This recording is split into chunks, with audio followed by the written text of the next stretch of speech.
চট্টগ্রাম বিশ্ববিদ্যালয় বি এবং ডি ইউনিটের যারা প্রস্তুতি নিচ্ছ, আজকের এই কয়েকটা টপিক ব্যতীত ইংরেজির জন্য আর কিছু পড়তে হবে না ইনশাআল্লাহ। কথা না বাড়িয়ে আলোচনায় চলে যাব। আমরা অলরেডি চিটাগাং ইউনিভার্সিটির জন্য অনেক বেশি পড়াশোনা হয়তো বা করে ফেলছি বা শুরু করে ফেলছি, বাট আজকের এই কয়েকটা টপিক শেষ না করে কোনোভাবেই পরীক্ষার হলে যাওয়া যাবে না। এবং এই বি এবং ডি ইউনিটের প্রশ্নে আমরা প্রতি বছর একটা জিনিস ভালো অংশ দেখতে পারি, সেটা হচ্ছে খুবই গুরুত্বপূর্ণ যে টার্মগুলো চলে আসে পরীক্ষায়।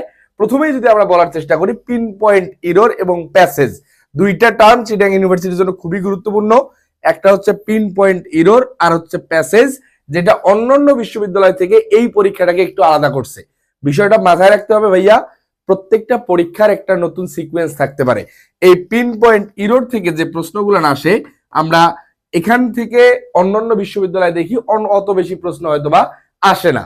পিন পয়েন্ট এরর বলতে আমরা প্রথমেই যে কথাটা বলার চেষ্টা করতেছি সেটা হচ্ছে ভাইয়া, একটা প্রশ্নে হয়তো বা 4টা অপশন থাকতে পারে, 4টা অপশনের মধ্যে যে অপশনটা ভুল, অর্থাৎ এই যে রং অ্যান্সারটা বের করাটাই হচ্ছে পিন পয়েন্ট এরর। যেটা রং সেটাই কারেক্ট অ্যান্সার। এবং প্রশ্নের আসলে প্রত্যেকটা টার্ম ভালোভাবে না জানলে কিন্তু পিন পয়েন্ট এরর অন্তত অ্যান্সার করা পসিবল হয় না। এরপরে আমি চট্টগ্রাম বিশ্ববিদ্যালয়ের প্রস্তুতি শুরু করব, অর্থাৎ আমাদের যে 17-18 দিন সময় আছে, ফার্স্ট অফ অল প্রথমেই যে কাজটা করতে হবে সেটা হচ্ছে previous year question solve. Previous year question সলভের মাধ্যমে আমি যে কাজটা করতে পারবো, আমি আমার টপিক সিলেকশন করে ফেলতে পারবো। টপিক সিলেকশন, এবং এই টপিক সিলেকশনের পাশাপাশি একটা প্রশ্ন প্যাটার্ন সম্পর্কে সম্মুখ আইডিয়া তৈরি। প্রশ্ন প্যাটার্ন সম্পর্কে যে সম্মুখ আইডিয়া তৈরি হবে, এটা হচ্ছে প্রশ্ন ব্যাংক সলিউশনের কাজ। যে কোনো একটা মার্কেটে ভালো মানের একটা প্রশ্ন ব্যাংক নিয়ে অবশ্যই ব্যাখ্যা সহকারে মাথায় রাখবা যে প্রশ্নের অপশনটা অলরেডি একবার চলে আসছে, এই অপশনটা হয়তো আর আসবে না, বাট বাকি যে 3টা অপশন থাকে এই 3টা অপশন কিন্তু খুব ভালোভাবে দেখতে হবে। এরপরে প্যাসেজ খুবই গুরুত্বপূর্ণ, এবং এই ভোকাবুলারি যদি আমাদের ভালো অবস্থায় থাকে, যেহেতু অলরেডি ঢাকা ইউনিভার্সিটি জাহাঙ্গীরনগর জগন্নাথের পরীক্ষা আমরা দিয়ে ফেলেছি, আমি প্রত্যাশা করবো আপনাদের ভোকাবুলারি অবস্থা ভালো। ভোকাবুলারি অবস্থা ভালো থাকলে প্যাসেজের প্রশ্ন অ্যান্সার করা খুব বেশি কঠিন হয় না। এক্ষেত্রে যে কাজটা করতে হবে, মাস্ট বি একটা কথা মাস্ট বি মেনটেন করতে হবে ভাইয়া। প্রথমেই আমরা কি করি, প্যাসেজটা একবার পড়ি, এরপরে প্রশ্ন পড়তে যাই। নো, প্রথমেই আমি মনে করো প্যাসেজ থেকে প্রশ্ন আসছে টোটাল 5টা, এই যে 5টা প্রশ্ন আসবে, এই 5টা প্রশ্ন এক নজর দেখে ফেলবো।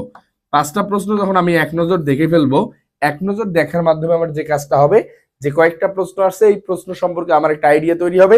এরপর আমি চলে যাব প্যাসেজ পড়তে। তাহলে প্যাসেজ যখন ওই ওয়ার্ডটা মিলে যাবে, তুমি দ্রুত উত্তর করতে পারবা। 3টা সেগমেন্টের কথা বলছি এখানে, previous year question solution, pin point error, passage, যেখানে ভোকাবুলারি গুরুত্ব সবচেয়ে বেশি। এখান থেকে তোমার এই কাজটা না করে আসলে চট্টগ্রাম বিশ্ববিদ্যালয়ের প্রস্তুতি শুরু করাই পসিবল না। এরপরে আমরা একটু চলে যাব টপিক সিলেকশনের ক্ষেত্রে আমরা আসলে কি কি পড়বো। চট্টগ্রাম বিশ্ববিদ্যালয়ের জন্য যে কয়েকটা বিষয় আসলে পড়তে হবে, আমরা যদি একটু দেখার চেষ্টা করি। Grammar topic first of all যদি আমরা আসি, গ্রামার টপিকে প্রত্যেক বিশ্ববিদ্যালয়ের জন্য পার্টস অফ স্পিচ আইডেন্টিফিকেশন বলতে আসলে কিন্তু ভাইয়া কোনো পরীক্ষায় কিন্তু তুমি দেখবা না পার্টস অফ স্পিচ কাকে বলে এটা চলে আসবে হচ্ছে এর আইডেন্টিফিকেশন। এরপরে বলছি সেন্টেন্স স্ট্রাকচার, যেটা এই চট্টগ্রাম বিশ্ববিদ্যালয়ের জন্য খুবই গুরুত্বপূর্ণ। Tense and sequence of tense, অর্থাৎ এবং এই যে টেন্স সিকোয়েন্স অফ টেন্সের ব্যাখ্যা সহ খুব ভালোভাবে ডিটেলস পড়তে হবে। ডিপ থট একটু অবশ্যই আইডিয়া রাখতে হবে। রাইট ফর্ম অফ ভার্ব এবং degree. Right form of verb যে কোনো বিশ্ববিদ্যালয় ভর্তি পরীক্ষা অথবা যে কোনো কম্পিটিটিভ পরীক্ষার জন্য এই টার্মটা মাস্ট লাগবে। ওকে, আমরা এখানে প্রথম যে টপিক কয়েকটা দেখছি, tense sequence of tense, right form of verb, parts of speech and its identification, এগুলো সকল পরীক্ষার জন্য গুরুত্বপূর্ণ, কোনোভাবে বাদ দেয়া যাবে না। পরবর্তীতে দেখার চেষ্টা করি প্যাসেজ, তো আমরা একটু আগে বলার চেষ্টা করছি। এই চট্টগ্রাম বিশ্ববিদ্যালয়ের জন্য 3টা গুরুত্বপূর্ণ টার্ম আছে যেগুলো অন্যান্য বিশ্ববিদ্যালয়ের তুলনামূলক কম আসে। সেটা হচ্ছে অ্যাফার্মেটিভ এন্ড নেগেটিভ এগ্রিমেন্ট, অর্থাৎ এগ্রিমেন্ট থেকে আমাদের দুইভাবে প্রশ্ন চলে আসে, একটা হচ্ছে অ্যাফার্মেটিভ এন্ড নেগেটিভ এগ্রিমেন্ট। এই দুই সেক্টরের প্রশ্নই আমাদের একটু ভালোভাবে দেখতে হবে ব্যাখ্যা সহকারে। প্রিভিয়াস ইয়ার প্রশ্ন সলভ করতে গেলে তুমি দেখবে অনেক প্রশ্ন এখান থেকে চলে আসছে, তাহলে কি করতে হবে, ওই টপিকটার ব্যাখ্যা পড়তে হবে এবং যেগুলো আসার মতো এগুলো একটু ভালোভাবে আইডিয়া নিয়ে যেতে হবে। প্যারালাল স্ট্রাকচার অর্থাৎ আমরা যেটাকে বলে থাকি প্যারালেলিজম, কি বলে থাকি ভাইয়া, আমরা যেটাকে বলে থাকি হচ্ছে parallelism, PARRA, parallelism, PARALLE, লেলিজম, LISM। এই প্যারালেলিজম এখানে আমরা যে বিষয়টা দেখার চেষ্টা করি সেটা হচ্ছে সেন্টেন্সের প্রথম অংশটা যদি আইএনজি অবস্থায় থাকে পরেরটাও তোমাকে আইএনজি নিতে হবে, প্রথমটা যদি V3 অবস্থায় থাকে পরেরটাও তোমাকে V3 নিতে হবে, প্রথমটা যদি বেস ফর্ম থাকে পরেরটাও তোমাকে বেস ফর্ম নিতে হবে। প্যারালেলিজম থেকে প্রশ্ন কিন্তু চট্টগ্রাম বিশ্ববিদ্যালয়ে মাস্ট আসবে। এরপরে রিডান্ডেন্সি, রিডান্ডেন্সি বলতে আমরা জানি বাহুল্যতা, সেন্টেন্সে যে জিনিসটার প্রয়োজন নাই, কথাটা একটু মাথায় মানে ক্লিয়ারলি বুঝতে হবে, যে জিনিসটার প্রয়োজন নাই তারপরে আমরা দিচ্ছি, দ্যাটস কল রিডান্ডেন্সি। রিডান্ডেন্সি থেকে প্রশ্ন চলে আসে ভয়েস। ভয়েস আসলে ভাইয়া খুব বেশি জটিল কোনো টপিক না।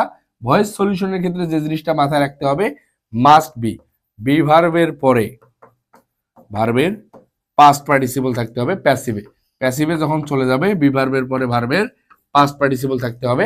এখানে লেটের ব্যবহারটা চলে আসতে পারে ইম্পারেটিভ সেন্টেন্সে, লেটের ব্যবহারটা একটু মাথায় রাখতে হবে। এই কয়েকটা টপিক একটু খুবই গুরুত্ব দিয়ে দেখা উচিত। এরপরে আমরা যদি বলি চেঞ্জিং সেন্টেন্স, চেঞ্জিং সেন্টেন্স আসলে এবং সিম্পল কমপ্লেক্স কম্পাউন্ড এই ডিফারেন্সটা একটু দেখবেন। সিম্পল কমপ্লেক্স এবং কম্পাউন্ড এই তিনটা সেগমেন্ট একটু দেখবেন, চেঞ্জিং সেন্টেন্সটা একটু দেখবেন।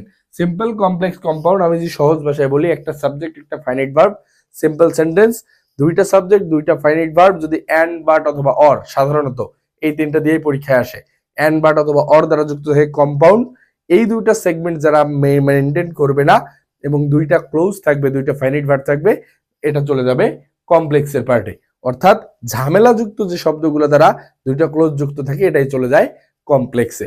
বুঝতে পারছি? সাবজেক্ট ভার্ব এগ্রিমেন্ট এটা আসলে কোনোভাবে বাদ দেওয়া যাবে না। সাবজেক্ট ভার্ব এগ্রিমেন্ট, সাবজেক্টের সাথে ভার্বের সম্পর্ক, সাবজেক্টের সাথে ভার্বের সম্পর্ক সবসময়ের জন্য গুরুত্বপূর্ণ। Tag question, article, cloze and phrase. Phrase মানে হচ্ছে শব্দগুচ্ছ, ক্লোজ মানে হচ্ছে বাক্যাংশ। এই শব্দগুচ্ছ এবং বাক্যাংশে ফ্রেজের ক্লোজের ক্ষেত্রে আমরা কয়েকটা টার্মের প্রশ্ন আসতে দেখি, সেটা হচ্ছে নাউন ক্লোজ, অ্যাডজেক্টিভ ক্লোজ আর হচ্ছে অ্যাডভার্বিয়াল ক্লোজ। এই তিনটা সেগমেন্টে ক্লোজের পরীক্ষায় চলে আসতে পারে। এই তিনটা পার্ট একটু দেখবেন এবং ফ্রেজের পার্টটাও একটু দেখে ফেলতে হবে। গ্রামার আইটেমের মধ্যে মোটামুটি এই টার্মগুলো খুবই গুরুত্বপূর্ণ। এরপরে পজিটিভ, ইনভার্সন, কন্ডিশনাল। কন্ডিশনালে ফার্স্ট সেকেন্ড থার্ড, বিশেষ করে এখানে সেকেন্ড কন্ডিশনালটা এবং থার্ড কন্ডিশনালটা একটু ভালোভাবে দেখবেন। সেকেন্ড কন্ডিশনাল কি, ইফযুক্ত অংশটা থাকবে পাস্ট ইনডিফিনিটে, পরেরটা সাবজেক্ট প্লাস উড করে অথবা মাইটের পরে ভার্বের বেস ফ্রম। থার্ড কন্ডিশনাল হচ্ছে ইফযুক্ত অংশটা থাকবে পাস্ট পারফেক্টে, এরপরে সাবজেক্ট প্লাস উড করে অথবা মাইট প্লাস হ্যাভ প্লাস ভার্বের পাস্ট পার্টিসিপল। এই কন্ডিশনালটা একটু দেখবেন, ইনভার্সন থেকে প্রশ্ন চলে আসে। গ্রামার টপিকের মধ্যে ড্যাংলিং মডিফায়ার এবং ইমবেডেড কোয়েশ্চেন, এটা একটু চোখ বুলাবো। ড্যাংলিং মডিফায়ার এবং ইমবেডেড কোয়েশ্চেন, এটা একটু চোখ বুলাবো। এখন ভাইয়া অনেক গ্রামার টপিক আছে, তুমি আসলে সবগুলো পড়ে যাইতে পারবা না, যে কয়েকটা টপিক সিলেক্ট করে দিলাম মাস্ট বি এই কয়েকটা টপিক একটু দেখে পরীক্ষার হলে যাইতে হবে। এবং খুবই গুরুত্বপূর্ণ একটা কথা, আমাদের মেমোরাইজিং পার্ট কিন্তু আমরা চলে আসছি। মেমোরাইজিং পার্টের মধ্যে প্রথমেই আমরা যদি বলি সবচেয়ে বেশি আসে এখানে ওয়ান ওয়ার্ড সাবস্টিটিউশন, যেটাকে আমরা বলে থাকি এক কথায় প্রকাশ। এক কথায় প্রকাশ। মেমোরাইজিং এর জন্য নতুন করে পড়ার আগে যে জিনিসটা করতে হবে, যে ভাইয়া আমি তো ঢাকা ইউনিভার্সিটি জাহাঙ্গীরনগরের জন্য অলরেডি পড়ে ফেলছি, তাহলে কি করব, এই টার্মটাকে আগে রিভিশন করো এবং প্রিভিয়াস কোশ্চেন সলভ করো চিটাগাঙ্গের। সলভ করার পরে তোমার আইডিয়া তৈরি হবে তোমার কি পড়া উচিত কি বাদ দেওয়া উচিত। এই আইডিয়ার উপর ডিপেন্ড করে প্রিভিয়াস প্রশ্ন এবং আগে যা পড়ছো ওইটাই ভালোভাবে রিভিশন করো, যাতে ওখান থেকে আসলে তোমার ভুলটা না হয়। এরপরে স্পেলিং, ভোকাবুলারি। ভোকাবুলারি টেক্সচুয়াল হতে পারে, নন টেক্সচুয়াল হতে পারে। টেক্সচুয়াল বলতে আমাদের এইচএসসি বোর্ড বই রিলেটেড যে টেক্সচুয়াল প্যারাগ্রাফ ভোকাবুলারি গুলো ছিল এটাও থাকতে পারে অথবা নন টেক্সচুয়াল। এরপরে বলছি আমি group verb. Group verb, gender, preposition, প্রভাব। জেন্ডার বলতে আমরা অনেক সময় দেখি যে যে কোনো একটার মেসকুলিন জেন্ডার দেয়া আছে, এটা ফেমিনিন জেন্ডার চাইতে পারে, বুঝতে পারছো, অথবা ফেমিনিন দেয়া আছে মেসকুলিন চাইতে পারে। কিছু গুরুত্বপূর্ণ যে ব্যতিক্রম গুলো আছে এই ব্যতিক্রম গুলো একটু দেখে ফেলবা। প্রেপোজিশন, প্রভাব, ট্রান্সলেশন, এই কয়েকটা পার্ট ভাইয়া যে কোনো বিশ্ববিদ্যালয় ভর্তি পরীক্ষার জন্য যেমন গুরুত্বপূর্ণ, বাট আমি যখন চট্টগ্রামকে সিলেক্ট করছি এখানকার প্রত্যেকটা টপিকই খুবই গুরুত্বপূর্ণ, কারণ একদম বাছাইকৃত বিগত সালের প্রশ্ন ব্যাংক অ্যানালাইসিস করার পরে আমার কাছে মনে হয়েছে এই কয়েকটা টার্ম আসলে বাদ দিয়ে পরীক্ষার হলে যাওয়া যাবে না। এখন তোমরা যারা এখন পর্যন্ত চট্টগ্রাম বিশ্ববিদ্যালয় নিয়ে আসলে খুব বেশি পড়াশোনা করতে পারো নাই, তাদের জন্য এই ক্লাসটা করার পরে অবশ্যই এই টার্মগুলো পড়বা। পড়ার পরে আমি অবশ্যই ইনশাল্লাহ খুব দ্রুতই লাইভ ক্লাসে ফেরত আসতেছি। এবং আরেকটা খুবই গুরুত্বপূর্ণ কথা মনে পড়ছে, ক্লিপস টফেল। এই ক্লিপস টফেল, ব্যালেন্স টফেল থেকে কিন্তু চট্টগ্রাম বিশ্ববিদ্যালয়ের প্রশ্ন হুবহু তুলে দেয়। ক্লিপস টফেল এবং ব্যালেন্স টফেল থেকে চট্টগ্রাম বিশ্ববিদ্যালয় হুবহু প্রশ্ন তুলে দেয়। এখান থেকে আমি যে টপিকগুলোর নাম বলছি, তুমি চাইলে পিন পয়েন্ট এরর বলো, যে টপিকগুলো ওখানে মিলে যাবে এই টপিকগুলো তুমি এখান থেকে প্র্যাকটিস করতে পারো। এবং এক্ষেত্রে তোমার কি হবে, হুবহু কমন পাওয়ার একটা সম্ভাবনা তৈরি হবে। এরপরে আমরা বলছি সিইউ বি এবং ডি ইউনিটের প্রশ্ন ব্যাংক সলভ। প্রথমে বলছি বিসিএস কোয়েশ্চেন কিন্তু তোমরা ঢাকা বিশ্ববিদ্যালয়ে ভর্তি পরীক্ষার সময় সলভ করছিলা। এই প্রশ্নটা তোমরা আরেকবার একটু সলভ করার চেষ্টা করবা। এরপরে আমরা খুব দ্রুতই ইনশাল্লাহ আমার যে অফিসিয়াল ফেসবুক পেজ সাইদ সজীব স্যার, এখান থেকে আমরা লাইভ ক্লাসের ব্যবস্থা করব চট্টগ্রাম এবং রাজশাহীর জন্য। এবং এর পাশাপাশি তোমরা যারা রাজশাহী গুচ্ছ 7 কলেজ ন্যাশনাল, অর্থাৎ আমি চট্টগ্রাম বিশ্ববিদ্যালয়ের পূর্বে যে ক্লাসগুলোর আয়োজন করব হয়তোবা সম্পূর্ণ ফ্রিতেই থাকবে আমাদের এই পেজে। এবং এক্ষেত্রে আমাদের যে বিষয়টা মেনটেন করতে হবে, চট্টগ্রাম বিশ্ববিদ্যালয় ভর্তি পরীক্ষার পূর্বে অবশ্যই এই কয়েকটা টপিক মাস্ট দেখতে হবে। এক ক্লাসে আমরা ঢাকা বিশ্ববিদ্যালয়ে 2 ক্লাসে কমপ্লিট করে ফেলছিলাম। চট্টগ্রাম বিশ্ববিদ্যালয় পরীক্ষার যেহেতু আরো বেশ কিছুদিন সময় আছে, আমরা মোটামুটি একটা কাভার আপ ইনশাল্লাহ করে ফেলবো। এবং তোমরা এখন পর্যন্ত যারা চিটাগাং ইউনিভার্সিটি নিয়ে খুব বেশি দুশ্চিন্তায় আছো, এই কয়েকটা টপিক শেষ করে ফেলো। এবং আমার অফিসিয়াল ইউটিউব চ্যানেলে কিন্তু তোমরা এই ক্লাসটা পেয়ে যাবা। এবং পরবর্তী ভিডিওগুলো পাওয়ার জন্য আমাদের এই ফেসবুক পেজ এবং ইউটিউব চ্যানেলে একটু তোমরা চোখ রাখবা।